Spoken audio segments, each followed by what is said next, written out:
warahmatullahi wabarakatuh.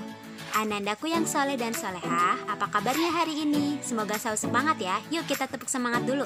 Tepuk semangat. Bismillah, Allahu Akbar. Alhamdulillah, hari ini kita berjumpa lagi di pelajaran tematik. Yuk kita mulai belajar ini dengan senyum yang manis. Bismillahirrahmanirrahim. Alladzi anzala minas samaa'i ma'an lakum minhu syarabun wa minhu syajarun fihi tusimun. Alhamdulillah, kita sudah menyimak pembacaan Quran surat An-Nahl ayat 10.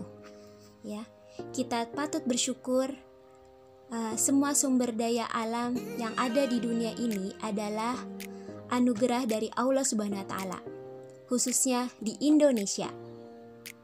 Ananda, tahukah Ananda?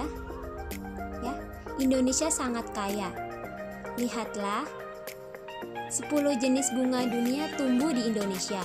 12% jenis mamalia hidup di Indonesia.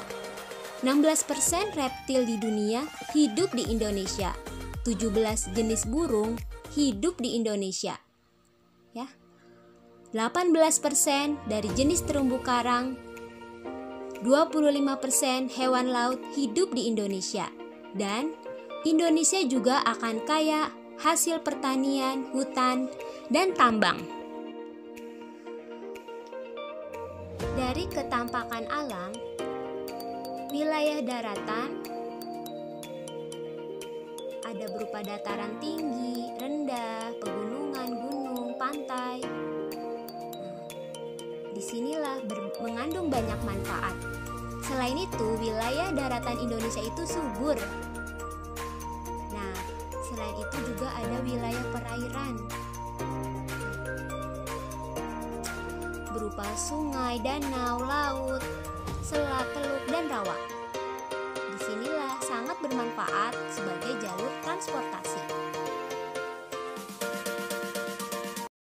Sumber daya alam hayati. Sumber daya yang berasal dari makhluk hidup. Terdiri dari tumbuhan, hewan, dan mikroorganisme.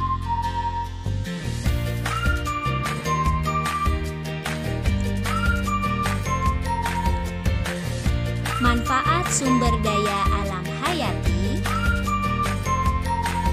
antaranya adalah sebagai sumber pangan, bahan sandang, bahan bangunan, dan bahan bakar.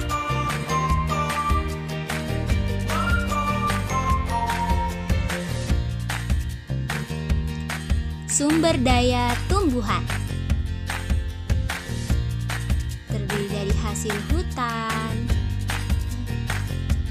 seperti kayu jati, pinus, damar, mahoni, dan cendana.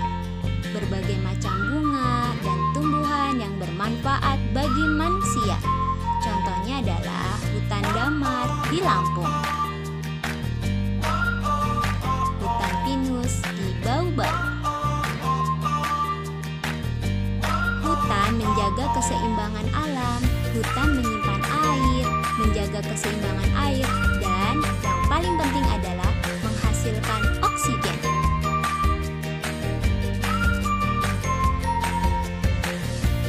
Hasil pertanian dan perkebunan.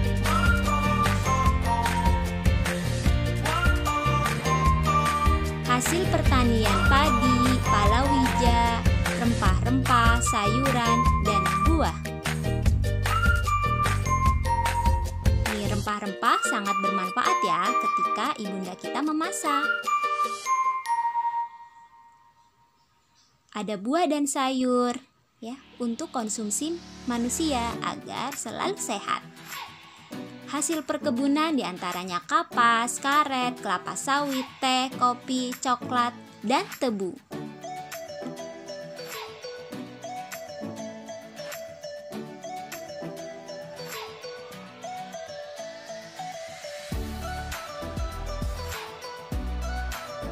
sumber daya hewan.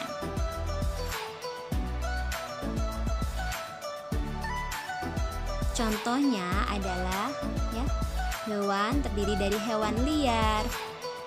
Hewan liar adalah hewan yang hidup di alam bebas. Hewan liar menjadi sumber pangan dan menjaga keseimbangan alam. Hewan peliharaan, ternak, hewan yang dijinakkan oleh manusia untuk diambil manfaat. Hewan peliharaan seperti burung, kucing, dan ikan hias. Hewan ternak seperti sapi dan lain-lain. Mikroorganisme. Nah, siapa yang suka makan tempe? Sangat enak ya tempe ya. Tahukah Ananda bahwa tempe itu terbuat dari mikroorganisme? Apa itu mikroorganisme? Yaitu makhluk hidup yang berukuran sangat kecil, tidak terlihat oleh manusia. Mempunyai manfaat membantu proses pembuatan makanan seperti tempe, keju, dan yogurt.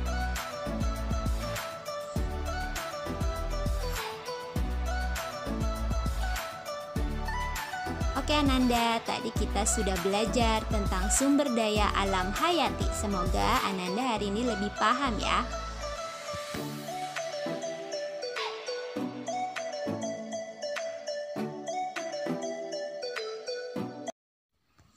Keuntungan energi alternatif adalah mudah didapatkan, murah, dan ramah lingkungan. Tetapi ada kendala yang sering dihadapi, yaitu penggunaannya masih terbatas karena membutuhkan teknologi yang lebih canggih. Hal ini justru mendorong masyarakat untuk berinovasi. Kita simak yuk video berikut ini. Biogas merupakan salah satu sumber energi terbarukan yang dapat menjawab kebutuhan energi alternatif. Biogas adalah gas yang dihasilkan dari proses penguraian bahan-bahan organik oleh mikroorganisme dari anaerob.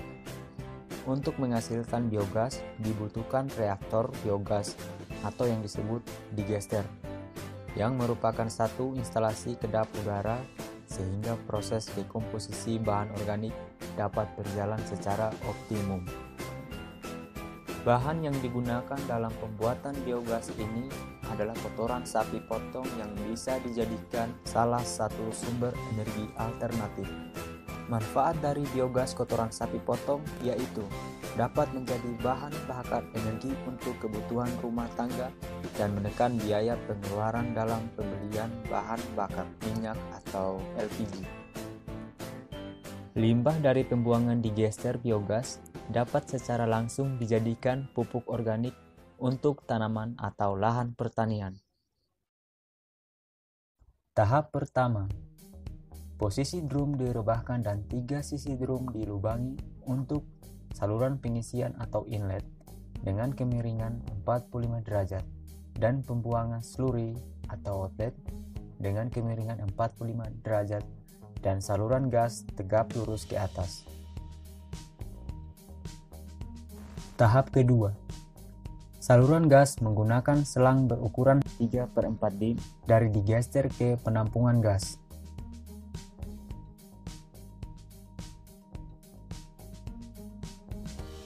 Selang dari penampung gas ke kompor menggunakan selang berukuran setengah dim.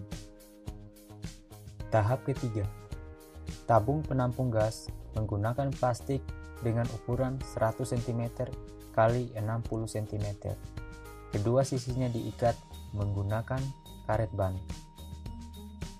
Tahap keempat, pencampuran kotoran sapi dan air 1:1 sebanyak 160 liter sampai merata.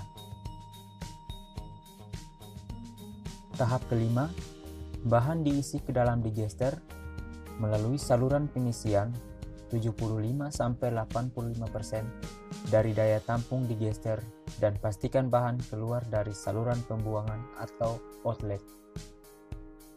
Setelah semua bahan telah dicampur dan dimasukkan ke dalam digester, biogas difermentasi secara anaerob selama 15-20 hari. Biogas mulai terbentuk pada hari ke-5 sampai hari ke-15. Gas siap dipakai untuk keperluan pembakaran kebutuhan rumah tangga.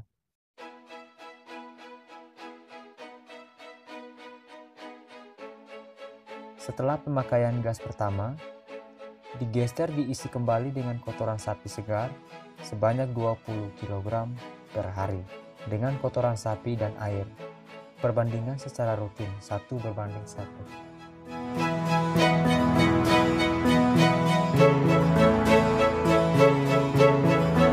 Oke teman-teman, tadi sudah kita saksikan sama-sama ya, salah satu inovasi dari masyarakat yaitu pembuatan biogas. Dengan adanya energi alternatif, kita akan melakukan penghematan dalam pemanfaatan sumber daya alam. Yang paling penting adalah sikap kita dalam melakukan penghematan penggunaan bahan bakar. Bayangkan kalau setiap keluarga dalam 1 minggu dapat menghemat 2,5 liter bensin, berapa juta liter yang dapat dihemat? Mari kita hemat penggunaan bahan bakar dan energi lainnya.